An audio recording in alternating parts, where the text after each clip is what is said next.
दिव्यांगों की हाय बड़ी बुरी होती है, इसलिए अभी समय है। सरकार हमारा शोषण कर रही है, 3 साल से शोषण। जब सरकार नहीं सुन रही है तो संगठन के पास आए हैं और संगठन भी भाग गया दिल्ली। पार्टी में हो के जब आपका बैठना उठना है, सरकार में जान पहचान है, तो क्यों नहीं मामला हल करवा ले रहे? एक एक कतरा खून का जब तक बह नहीं जाएगा तब तक लड़ेंगे। दोस्तों, विधानसभा के सामने भारतीय जनता पार्टी का कार्यालय है और कार्यालय के सामने एक बोर्ड लगा है, बटेंगे तो कटेंगे। और उपचुनाव में जो जीत मिली है भारतीय जनता पार्टी को, उसकी बधाई उस पोस्टर में दी गई है। और ठीक भारतीय जनता पार्टी कार्यालय के सामने आप देख सकते हैं तमाम जो विकलांग अभ्यर्थी हैं, कार्यालय का इन्होंने घेराव करा है और क्या कुछ वजह है ये भी उनसे जानने की कोशिश करेंगे। अध्यक्ष जी हैं विकलांग अभ्यर्थी के, उनसे बात करेंगे। बहुत दिनों से आप लोग प्रदर्शन कर रहे हैं और मुख्य सचिव से भी मिल के आए, क्या कुछ बात मुख्य सचिव से हुई और क्या कुछ इसका हल निकलेगा? मुख्य सचिव ने तुरंत त्वरित एक्शन लिया है और तुरंत जो है राजस्व परिषद के चेयरमैन को तलब किया है और उनसे बात करेंगे कि आखिर क्या कारण है कि आपने नियुक्ति नहीं दी। हमने उनको बताया कि विज्ञापन जारी हुआ, बच्चों ने पेपर दिया, पेपर देने के बाद पास हुए, पास होने के बाद डॉक्यूमेंट वेरिफिकेशन हुआ और जब नियुक्ति पत्र देने का नंबर आया तो आपने कह दिया अच्छा भाई, सुप्रीम कोर्ट का आदेश है कि विज्ञापन जारी होने के बाद नियुक्ति प्रक्रिया में किसी प्रकार का बदलाव संशोधन नहीं किया जा सकता है। फिर राजस्व परिषद के लोग क्यों कर सकते, कैसे किया उन्होंने, वो अचंभित थे कि आखिर ऐसा क्यों हो गया, आखिर नियुक्ति क्यों नहीं मिली। तमाम लोगों की नियुक्तियां हुई, दिव्यांगों को नियुक्ति क्यों नहीं मिली। उन्होंने कहा मैं देखता हूँ, मैं इसको सीरियसली देख करके उस पर काम करता हूँ और जल्दी ही इसका रिजल्ट दूंगा। उन्होंने एक अमीनों के मामले में भी कहा कि विनियुक्तिकरण हम करवाएंगे, हम राजस्व परिषद से जुड़ा वो भी मामला है, हम उसको भी देखते हैं। उन्होंने 13 सूत्री मांगों पे कहा कि सभी मामलों में हम देखते हैं, कार्रवाई करवाएंगे। चूँकि वो जल्दी में थे, अटेंडम उनसे समय लिया गया था और किसी मीटिंग में जा रहे थे, उन्होंने जो समय दिया उस समय में जितनी भी बात हुई है उससे हम संतुष्ट हैं। और अगर नहीं होगा तो आंदोलन हमारा अधिकार है, लोकतंत्र में हमें लड़ेंगे, आगे फिर लड़ेंगे। आज लड़ाई शुरुआत हुई है, आज खाट बिछाओ अधिकार दिलाओ आंदोलन हमने किया है। भाजपा कार्यालय में लोग सवाल कर रहे थे भाजपा कार्यालय में क्यों किया आपने आंदोलन, तो हमने ये कहा कि भाई जब सरकार नहीं सुन रही है तो संगठन के पास आए हैं और संगठन भी भाग गया दिल्ली। प्रदेश अध्यक्ष जो है जय बार आए तय बार दिल्ली और जाने कहाँ भाग जाते हैं। मुख्यमंत्री भी जब समय देते हैं वार्ता का तो भाग जाते हैं। तो सरकार भी भाग रही, संगठन भी भाग रहा, इसलिए दिव्यांग महागठबंधन अब पीछे पड़ गया है। दौड़ो कितना दौड़ोगे, हम भी भगाएंगे, हम भी दौड़ाएंगे। चुनौती है सरकार को, दिव्यांगों की अगर हाय लगेगी आपको तो पार्टी भी खत्म हो जाएगी और सरकार भी खत्म हो जाएगी, कोई बचेगा नहीं, क्योंकि दिव्यांगों की हाय बड़ी बुरी होती है। इसलिए अभी समय है, अपने काम में संशोधन करिए, दिव्यांगों को न्याय दीजिए, उनको नौकरी, रोजगार, स्वास्थ्य, शिक्षा, सुरक्षा की 100% गारंटी दीजिए, पेंशन 5,000 दिल्ली की तरह दीजिए, तब हम संतुष्ट होंगे, तब आपके साथ खड़े होंगे। और आप जो ये गंदगी फैला के जीत रहे हैं, बाहुबल प्रशासन के बदौलत चुनाव जीत रहे हैं, हम आपको खुले दिल से वोट देकर जिताएंगे। आप हमारा काम तो करिए। 54 लाख दिव्यांग है, उनके परिवार जोड़ दीजिए तो करोड़ों में हम।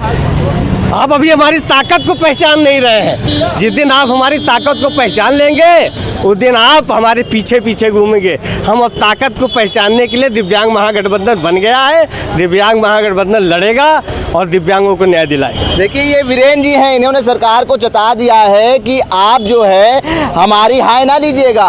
अगर आप हमारा सहयोग करेंगे तो आप जो प्रशासन के बल पे जीत रहे हैं, कल हम आपको वोट दे के जिताएंगे। और भी तमाम अभ्यर्थी हैं, दिव्यांग अभ्यर्थी जो लगातार आंदोलन कर रहे हैं, लेकिन इनकी कोई सुनवाई नहीं हो रही है। पिछली बार भी हमने आपसे बात करी थी, उसके बाद भी कोई हल नहीं निकला, आज फिर आप धरने पर हैं। सर, अध्यक्ष जी के नेतृत्व में ये धरना अभी तक जितना हुआ है आप ये मानिए सिर्फ ट्रेलर है, इसके आगे भी हम लोग चालू रखेंगे।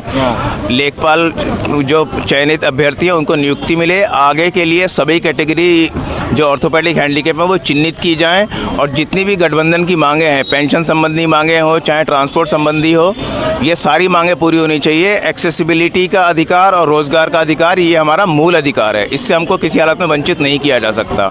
अगर आप विकलांग आदमी को ये बोलेंगे कि आप विकलांग हो इसीलिए आपको विकलांग आरक्षित सीट नहीं मिल सकती हैं, अगर हम फिट होते तो हम आरक्षण मांग ही किस बात कर रहे हैं? विकलांग है इसलिए तो आरक्षण मांग रहे हैं और उसी आधार पर हमको हटा रहे हैं कि आप ये काम नहीं कर सकते हैं। आप करवा के देखिए ना, आप तो किसी भी सरकारी नौकरी में कोई भी आदमी प्रोविजन पे आता है, नहीं कर पाए आप हटा दीजिए, लेकिन आप नियुक्ति से वंचित कैसे कर सकते हैं? और आगे की भर्तियों में तो हमको फॉर्म ही भरने दिया जा रहा है। सिर्फ 3 सब कैटेगरी छोड़ के बाकी कैटेगरी UPSSC के सभी 56 विभागों में अप्लाई नहीं कर सकती तो है। आप ये कह रहे हैं दिव्यांगों का जो आरक्षण था भारतीय जनता पार्टी ने उसको खत्म कर दिया? सर, आरक्षण पूरी तरह खत्म कर दिया है इन्होंने, घुमा फिरा के वहीं ला दिया है कि किसी न किसी आधार पे आपको हर बार हम या तो फॉर्म भरने नहीं देंगे, आप चिन्हित होकर आएंगे, आपका डॉक्यूमेंट वेरिफिकेशन हो जाएगा, उसके बाद भी आपको नियुक्ति तो किसी हालत में नहीं देंगे।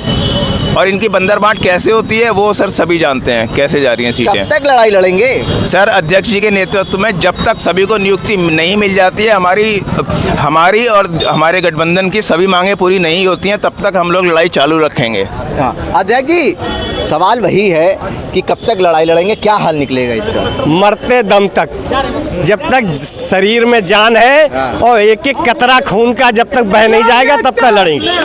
पुलिस समझा बुझा के हटाना चाह रही है आपको यहाँ से? पुलिस से हमारी कोई बैर नहीं है, पुलिस हमारे भाई है, इनके परिवार में भी दिव्यांग होंगे, हमारी लड़ाई इनके साथ है, ये हमारे सहयोगी हैं, इसलिए पुलिस के ऊपर कोई टीका टिप्पणी नहीं। ठीक है, देखिए महिला दिव्यांग अभ्यर्थी जो हैं वो भी हैं, उनसे भी बात करेंगे। काफ़ी देर से आप लोग प्रदर्शन कर रहे हैं, इससे पहले भी प्रदर्शन कर आप लोग को इको गार्डन भेज दिया गया था, आज भी हो सकता है यहाँ से हटा के इको गार्डन भेज दें? सर 11 महीने से चल रहा है प्रदर्शन 11 महीने से चल रहा है सर। हाँ। घर वाले क्या कहते हैं? घर वाले तो आस लगाए बैठे हैं कि कब नौकरी मिले। नियुक्ति पत्र मिलने से पहले ही मतलब सब कुछ बंटाबार कर दिया सरकार ने। हाँ, सरकार ने तो बहुत क्या क्या किया है, अब क्या बताएं क्या क्या किया है। हम लोगों ने सर प्री दिया, मेंस दिया, DV कराया और फाइनल रिजल्ट नहीं जारी कर रहे। और जबकि हमारी कैटेगरी से जो अपनी कैटेगरी से फाइट कर गए उनको 39 कैंडिडेट को ले लिया है और रिजर्वेशन देने के नाम पे आप बोल रहे हैं कि काम नहीं कर सकते हो आप। कहाँ से आई हैं आप? हम फतेहपुर जिला। फतेहपुर जिला से। आप कहाँ से थे? मैं गाजियाबाद से। गाजियाबाद से। आप कहाँ से आए हैं? मेरा नाम विनोद कुमार है, मैं कासगंज जिले से आया हूँ। 2022 में लेखपाल की जगह निकली तो हम लोगों से DV कराया गया, पेपर लिया गया। 1-1.5 साल हम लोगों ने मतलब बर्बाद किया भर्ती में, लेकिन जब इन लोगों ने फाइनल रिजल्ट दिया तो हम लोगों की 188 सीटें खाली रह गईं और लास्ट में हमें बताया कि तुम लोग योग्य नहीं हो, जबकि वही विकलांग अगर जनरल कैटेगरी में आ गया तो उसको नौकरी दे दी गई। अब हमें समझ नहीं आ रहा, हम 10 महीने से लगातार लड़ रहे हैं, सरकार के पास बात पहुंचा रहे हैं, लेकिन कोई सुनने वाला नहीं है। हमें बहुत ज़्यादा परेशान किया जा रहा है। सरकारी शोषण कर रही है तो और किसी से क्या उम्मीद रखेंगे कि कोई नहीं करेगा। सरकार हमारा शोषण कर रही है, 3 साल से शोषण कर रही है। ठीक है, देखिए एक लोग और हैं, उनसे भी बात करेंगे। भाई साहब रुकिएगा जरा सा, पीछे आइए 1 मिनट, बात करते हैं, आगे चलते हैं। आइए, आप आगे आइए। आपको मैं पहचान गया हूँ, आप भारतीय जनता पार्टी से जुड़े हुए हैं ना? हाँ, इधर लगाइए, किनारे लगाइए। देखिए ये भारतीय जनता पार्टी से जुड़े हुए हैं और भारतीय जनता पार्टी कार्यालय के बाहर धरना भी दे रहे हैं। पूछेंगे कि आखिर पार्टी में होकर भी इनकी सुनवाई क्यों नहीं हो रही है। आप भारतीय जनता पार्टी में जुड़े हुए हैं ना? पहले तो हम दिव्यांग हैं, हाँ। ना कि कोई पार्टी है। सबसे पहले मेरा दिव्यांग साथी मेरा भाई है और दिव्यांग महागठबंधन मेरी पार्टी है। हाँ। और रही विचारधाराओं की बात, तो मैं अपनी विचारधाराओं को बदल नहीं किस सकता। मोर्चे में है आप भारतीय जनता पार्टी? मैं दिव्यांग प्रकोष्ठ में हूँ। हाँ। मैं दिव्यांग प्रकोष्ठ में हूँ, लेकिन आपको बताना चाहूँगा कि सबसे पहले मैं दिव्यांग महागठबंधन का पदाधिकारी और मैं दिव्यांग हूँ। अरे तो आप पार्टी में हो के जब आपका बैठना उठना है, सरकार में जान पहचान है, तो क्यों नहीं मामला हल करवा ले रहे हैं? आज हमारी चीफ सेक्रेटरी से बात हुई है। चीफ सेक्रेटरी साहब हमारे बात हुई है उनसे। उन्होंने आश्वासन दिया है कि हम इसको उन्होंने तुरंत बोर्ड के अध्यक्ष को फ़ोन किया तत्काल। अभी मैं आधे घंटे पहले की बात बता रहा हूँ। उन्होंने बोर्ड अध्यक्ष को फ़ोन किया है और उनको अपने ऑफिस में तलब किया है। इस पे वार्ता हो रही है। अगर कोई बात नहीं बनती है तो 3 दिसंबर को हमारा विकलांग दिवस है और इस पे बहुत बड़ा आंदोलन होगा। हम सरकार को खुद ही चेतावनी दे रहे हैं। आप भारतीय जनता पार्टी में हो के सरकार को चेतावनी दे रहे हैं आंदोलन की। हमने आपसे पहले बार मैं बोल रहा हूँ, पहले मैं दिव्यांग हूँ, उसके बाद भारतीय जनता पार्टी में। देखिए, तमाम दिव्यांगों को अब पुलिस द्वारा जो है कहा जा रहा है कि आप भारतीय जनता पार्टी कार्यालय से थोड़ा सा दूर चलें। इनको हटा दिया गया वहाँ से। देखिए, अलग अलग जिलों से लोग आए हैं। कहाँ से आए? अमेठी से आए, राष्ट्रीय अध्यक्ष हैं और दिव्यांग महागठबंधन प्रदेश सचिव हैं। कहाँ से आए? हम सर बिजनौर से आए हैं। बिजनौर से जी। क्या उम्मीद है? उम्मीद क्या है सर, काफी समय हो गया लेकिन जो उम्मीद है वो दिखाई नहीं दे पा रही इस समय। सुनवाई नहीं हो रही। अब नहीं 1000 रुपये पेंशन मिलती है महीने में, वो भी 3 महीने में मिलती है एक बार।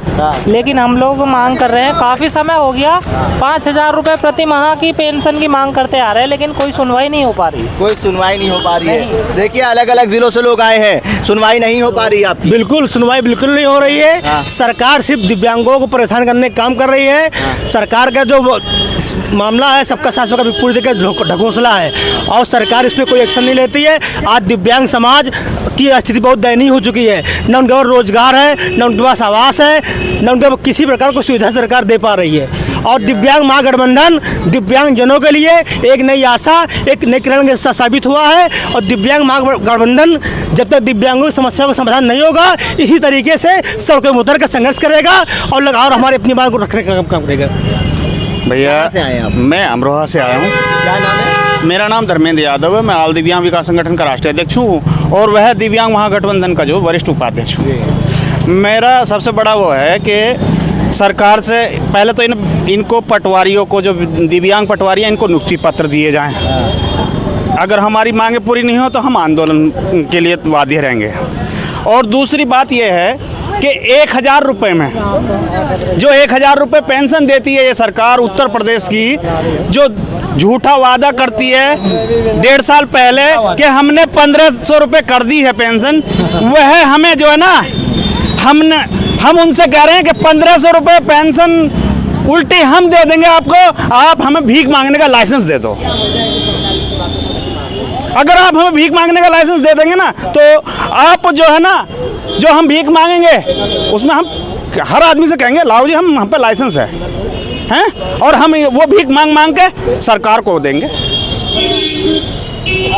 मगर क्या करें, ये तो सरकार के नुमाइंदे जो हो ना, ये इतने भीख मांगे हैं, इन्हें कितने भी करोड़ों रुपए मिल जाए गप कर जा, ये नहीं जानते कि क्या है। भीख मांग के आप सरकार का पेट भरेंगे? बिल्कुल बिल्कुल। हम 54 लाख हैं उत्तर प्रदेश में, 54 लाख। भैया हम तो इंटरनेशनल भिखारी बनेंगे ना, विकास करेंगे देश का भिखारी बन के। हाँ, हम सरकार चलाएंगे, हमें जिम्मेदारी देख के दिखाओ। हैं? अगर हम इंटरनेशनल भिखारी होंगे तो जो जैसे ये भैया हमारे हैं, इनसे कहेंगे भैया हम इंटरनेशनल भिखारी हैं, आप हमें 1100 रुपये की रसीद कटवाओ। हम क्योंकि 1100 रुपये हमें, जो सरकार निकम्मी है उसको हमें भीख देनी है। तो इसलिए मैं बार बार सरकार से गुजारिश करता हूँ कि अगर आपके कानों में गूंज रही हो ना मेरी आवाज़, तो या तो सरकार छोड़ दो या विकलांगों का अधिकार दे दो। ये मतलब हैं, क्योंकि विकलांगों को जो दर्द होता है ना, मैं 500 किलोमीटर दूर से आया हूँ, मुझे पता है कि मैं यहाँ कैसे पहुँचा हूँ। अरे बात वो है, सुनो मेरी भैया देखो, जूती सरकार पेंशन दे रही है 1000 है, 1000। देखो भिखारी पेंशन दे रहे 1000। और बताऊं क्या है, क्या भैया एक बात बताइए, 1000 में 1 महीने का चूल्हा जल जाएगा हमारा? जल जाएगा? अगर जल जाता हो तो मुझे बता दो। हैं? हमारा गैस का भी गुजारा नहीं होता। ठीक, कहाँ से आए हैं? मैं प्रयागराज से हूँ, दिव्यांग महागठबंधन प्रदेश सचिव माता प्रसाद। एक्चुअली सर, पूर्व में अभी इको गार्डन में 1 साल से हमारे दिव्यांग साथी जो चयनित हुए हैं उनकी सारी प्रक्रियाएं हो चुकी हैं और आज तक सरकार ने उनको कोई नियुक्ति नहीं दी और ये बहुत गंभीर समस्या है। और 64 विभागों से जो सृजित पद हैं सरकार उससे हटाने का प्रयास कर रही है, हटा भी चुकी है कुछ विभागों में। तो इससे हमारे जो दिव्यांग साथी पढ़े लिखे हैं उनका भविष्य अधर में रहेगा। और दिव्यांगों की जो पेंशन है 1000 रुपया दी जा रही है, सरकार को उस पर विचार करते हुए कम से कम 5000 रुपया करना चाहिए। इससे हमारे दिव्यांग साथियों का जीविकोपार्जन आसानी से चल सके। इस तरह से जो गैर सरकारी और सरकारी संस्थाएं हैं उसमें विकलांगों का प्रतिनिधित्व नहीं है, पूरी तरह से समाप्त कर दिया गया है। तो इस पर भी सरकार को पूरा ध्यान देना चाहिए जिससे कि हम लोगों का जीविकोपार्जन बहुत आसानी तरीके से चल सके। ये आपके कौन है? ये भाई है। भाई, आप भाई को लेके कंधों पर कहाँ से आए हैं? बिजनौर से। बिजनौर से। और बिजनौर में हो रहा है आयुष्मान कार्ड, जिनके बनने चाहिए उनके बननी है, जिनके नाम नहीं है लिस्ट में उनके आयुष्मान कार्ड बन परेशानी ये है और गांव का नाम गलत कर दे हैं तो धक्के खाओ जाना। एक परेशानी ये है कि अगर दिव्यांग कहीं मान लो UDID कार्ड तो चलता है, बस का पास तो फ्री है दिव्यांग का, लेकिन अगर कहीं भी दिव्यांग बैठा दिखता है या वो कहीं जाना चाहता है तो ड्राइवर लोग जो है दिव्यांग को देख के बस ही नहीं रोकते। ये बहुत बड़ी समस्या है। बताओ, अगर क्या दिव्यांग ने वोट नहीं दिया? दिव्यांग का वोट भी तो बराबर है ना, सबके वोट में एक ताकत है। अगर दिव्यांग भी वोट दे सकता है, सरकार बना सकता है, तो सरकार ये नहीं है कि मतलब रेगुलर वाली है, 5 साल लगेगा सरकार को, सरकार तुरंत चेंज हो जाएगी। भारतीय जनता पार्टी के पक्ष में कुछ भी ना होते हुए पक्ष में करना, यही तो उनके जिम्मेदारी की कला है। खास करके अगर हम लोग आज सड़कों पे हैं तो ये उनका ये हाल है, क्योंकि आज हम लोग अपने हक की लड़ाई लड़ रहे हैं। जो हम लोग मांग कर रहे हैं 11 महीने से, आखिर वो उनको दिखाई नहीं देती, क्योंकि ये गूंगे रहे थे जो हम लोग को घोषित कर दिया था, अब अंधे जी हो गए हैं तो इनको कारण नहीं दिखाई देता है। तो आज हम लोग का जो आंदोलन था वो पहले से हम लोग ने उनको चेतावनी दे रखी थी। फिर भी जब एक अगले से यहाँ से दिल्ली चले जाते हैं, कोई भी आश्वासन अंदर से नहीं मिलता है। बड़े कहे सुने हम लोग को सचिव से मिलने का 2 लोगों को मौका मिलता है, प्रमुख सचिव से। फिर उन्होंने आश्वासन दिया है कि कुछ समय निर्धारण नहीं किया है, कुछ समय में आपका बात सुनी जाएगी। ठीक है। देखिए, उत्तर प्रदेश विधानसभा के सामने उत्तर प्रदेश भारतीय जनता पार्टी का कार्यालय है। कार्यालय के सामने एक बड़ा बोर्ड लगा है, चुनाव जीतने के बाद बटेंगे तो कटेंगे। उत्तर प्रदेश के उपचुनाव में ऐतिहासिक एवं प्रचंड जीत की शुभकामनाएं दी जा रही हैं और उसी कार्यालय के सामने दिव्यांग अभ्यर्थी जो लेखपाल भर्ती में चयनित थे वो अपने नियुक्ति पत्र के लिए प्रदर्शन कर रहे थे। पुलिस ने उनको थोड़ा खदेड़ दिया, आगे बढ़ा दिया और अब वो कह रहे हैं सरकार से कि दिव्यांगों की हाय ना ली जाए, नहीं तो आने वाले समय में एक बहुत बड़ा आंदोलन आपको देखने को मिलेगा, क्योंकि 54 लाख से ज़्यादा दिव्यांग जो हैं वो उत्तर प्रदेश में हैं और अगर उनके परिवार को मिला लिया जाए तो ये संख्या करोड़ों में हो जाती है। उन्होंने ये भी कहा, अगर आप प्रशासन के दम पर चुनाव लड़ना चाहते हैं तो हमारी सुनवाई ना करें, अगर हमारी सुनवाई करेंगे तो हम आपको वोट देके जिताएंगे। भारत एक सोच के लिए, आकिब मिराज खान, लखनऊ।